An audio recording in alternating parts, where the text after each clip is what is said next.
Olá, eu sou a Livone, eu sou diletante profissional. Hoje eu queria falar sobre uma coisa que faz um tempo que eu venho pensando, que é quanto é vulnerável as pessoas que se expõem, que expõem as suas ideias nesse tempo que a gente está vivendo, em que até o uso do remédio ele é polarizado. Uma paixão assim que puta, a indústria farmacêutica nunca esperou, né, que alguém fosse tão apaixonado por um remédio nessa vida. Então eu queria falar de uma série de eventos e como que isso dificulta a vida de muita gente, como isso torna a vida de muita gente perigosa. E às vezes talvez até a sua. Hoje a Folha divulgou 4 charges que foram acionadas na justiça por uma associação de policiais aqui de São Paulo. Os chargistas que foram acionados foi o Laerte, o Montanaro, o Benê e o Cláudio Mor. Eu vou deixar o link aí na descrição do vídeo para quem quiser ver a matéria. Essas charges elas eram sobre a brutalidade policial lá em Paraisópolis.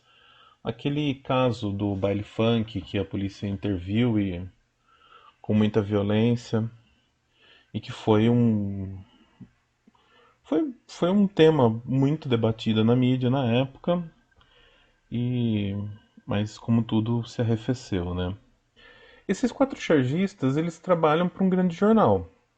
Isso dá para eles uma projeção, mas também uma proteção jurídica nesse caso, que é um advogado que a Folha tem, que custa caro, que um advogado bom custa muito caro. E esse advogado ele pode rebater a ação e finalizar esse processo na justiça para eles. Mas acaba aí. Amanhã, se esses 4 forem parados na rua por um policial qualquer, um policial que simpatizante dessa associação, que compactua, que não gostou da charge, que proteção que eles têm? Talvez tirando a Laerte, que é a mais conhecida desses 4, os outros são levemente desconhecidos, assim, visualmente. Você não vai saber na rua quem é o João Montanaro, quem é o Benê. Mas a Laerte é uma pessoa que fica muito exposta.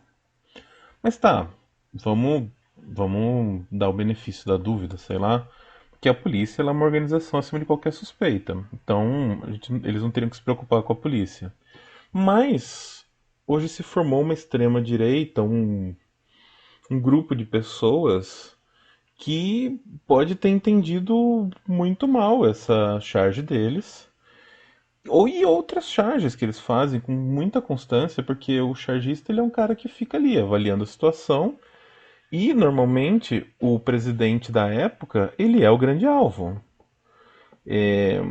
Nos anos FHC, o FHC era o alvo do chargista. Nos anos do Lula, o Lula era o alvo. A Dilma foi o alvo. Todos foram alvos. Mas nessa época você não tinha esses fãs violentos. Você não tinha essa, essa horda de pessoas que ameaça as pessoas na rua. Então, mas, ainda assim, eles são chargistas de um jornal de grande circulação. Eles têm alguma rede de proteção, eles têm um advogado, eles têm um jornal que, no momento de um grande alvoroço, no momento de algum acaso, eles podem fazer colocar eles colocar eles na primeira capa do jornal, eles conseguem defender essas pessoas com as armas que eles têm. Mas o que acontece com aquele artista que ele não é um chargista da grande mídia? Aquele cara que publica o material dele na rede social, que muitas vezes não tem um retorno financeiro e que consegue alguma projeção, sim, porque não é só estar no jornal que te dá projeção. Hoje em dia um cara tá lá no Instagram publicando as charges dele e é conhecido por muita gente, tem 1 milhão de seguidores, enfim.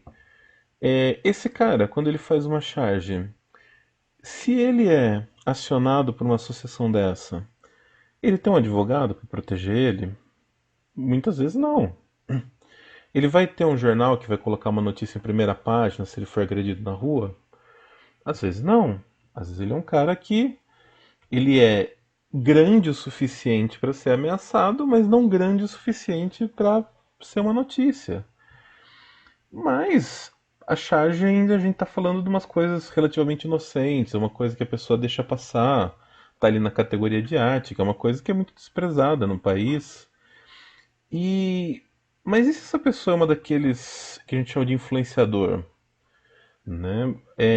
Porque a vida desses influenciadores, por mais que pareça ali magnífica ali no Instagram, por mais que pareça que o cara tá vivendo um sonho, recebendo pra não fazer nada, a realidade, a realidade não é bem assim. A maioria deles, principalmente aqueles que não têm um tino comercial para abrir uma empresa tangente àquilo que eles fazem, essa gente não enriquece. Ela, no máximo, ela vive uma vida de classe média sustentada por um ativo que é a imagem dele, a ideia dele, a reputação dele, que é uma coisa que pode evaporar a qualquer minuto. Essa fonte de renda, esse poço pode secar a qualquer minuto. E essa pessoa, ela não tem grana para um motorista, ela não tem grana para um segurança, ela não tem grana para um bom advogado que vai estar de prontidão 24 horas. Quando, quando o esquema delas é falar de fitness, de falar de frango com batata doce, sei lá, uma coisa assim, por enquanto não tem problema, ninguém polemiza o frango com batata doce. Mas, e quando essa pessoa fala de um negócio que é o que está o mais quente no momento, é a tal da política? A pessoa que hoje fala mal do presidente ali com toda a sua fúria, ganha ali seu 1 milhão de likes naquele dia, no dia seguinte ela tem que ir na padaria. Ela vai ter que passar numa viela escura para comprar sabão em pó no supermercado. Essa pessoa, ela é conhecida o suficiente para ser um alvo, mas ela não é rentável o suficiente para se blindar. Eu não, não vou chegar em lugar nenhum com esse vídeo, na verdade, com esse texto, mas eu sei que a gente deve falar o que a gente pensa, eu sei que a gente deve combater o que entende que é errado, que a gente tem nossas paixões e que tem um prazer em fazer, em falar o que você quer e outras pessoas ouvirem. Mas vale a pena? Vale a pena se expor, correr esse risco? Algumas pessoas dizem que é uma obrigação, que se você tem uma agremiação de pessoas que ouvem você, você tem que lutar por isso, por aquilo. Mas essa pessoa que diz isso, ela não vai te socorrer quando alguém te parar na rua com uma arma, com um cano, com qualquer coisa e dizer que tudo que você fala é uma merda. Recentemente teve um lance aí de um youtuber, talvez um dos primeiros youtubers, que recebeu uma denúncia de um crime gravíssimo. Eu não vou entrar no mérito se é verdade ou não, se nem se ele merece ou não aquilo que ele fez. Tudo que tá tendo por aquilo que ele fez. Minha questão é, o cara, ele virou um alvo. Ele vivia das opiniões dele e deixou um monte de flanco em aberto. Tá, é uma questão muito delicada, uma questão muito duvidosa, muito estranha, muito tensa, mas assim, não importa se o que foi dito ali é verdade ou não. As opiniões dele, a forma como ele se expunha, atraiu essa situação para ele, sem nenhuma rede de proteção. É, é uma coisa, é uma situação muito semelhante a um jogador de futebol, só que sem toda aquela o dinheiro que permite o cara se. Ele tá em outro país, ele tá isolado num bunker, ele tem uma equipe cuidando da imagem dele para ser restabelecida, ele tem um escritório com os melhores advogados, ele consegue sair de todos os crimes que ele pensar. Dificilmente o dinheiro dele não vai ser o suficiente para garantir. Agora, quem não tem todo esse dinheiro, fica na mão. Como essa pessoa segue a vida agora? Não tô falando assim, se é verdade, se não, se merece, se não merece.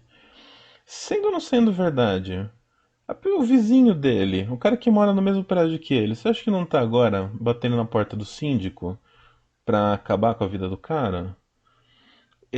As pessoas na rua que podem parar o cara e tentar agir pela justiça, né, você vai dizer, tá, ele cometeu um crime, talvez, mas assim, pode ser que sim, pode, se ele cometeu, tem que ser punido.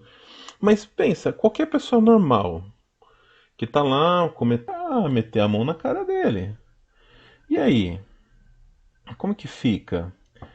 Eu sei que a gente tem que ser corajoso, mas a gente tem que viver.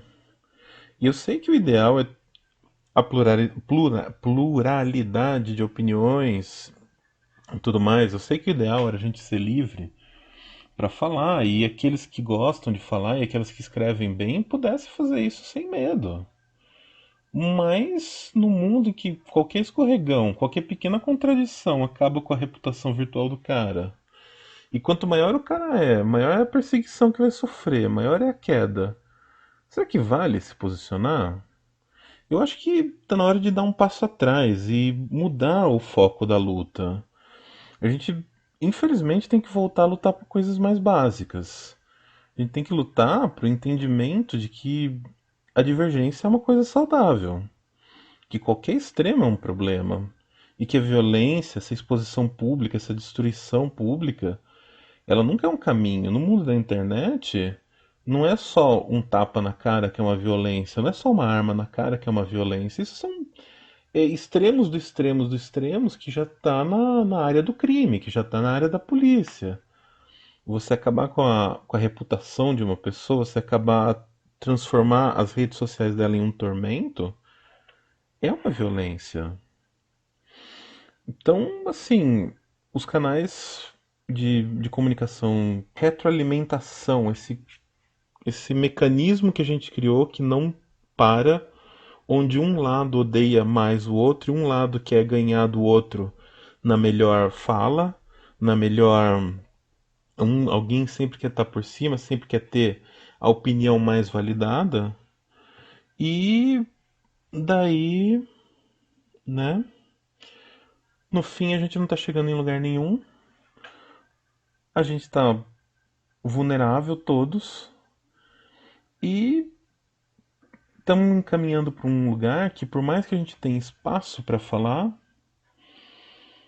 toda vez que você se expõe, você entra na corda bamba e você não tem rede de proteção embaixo.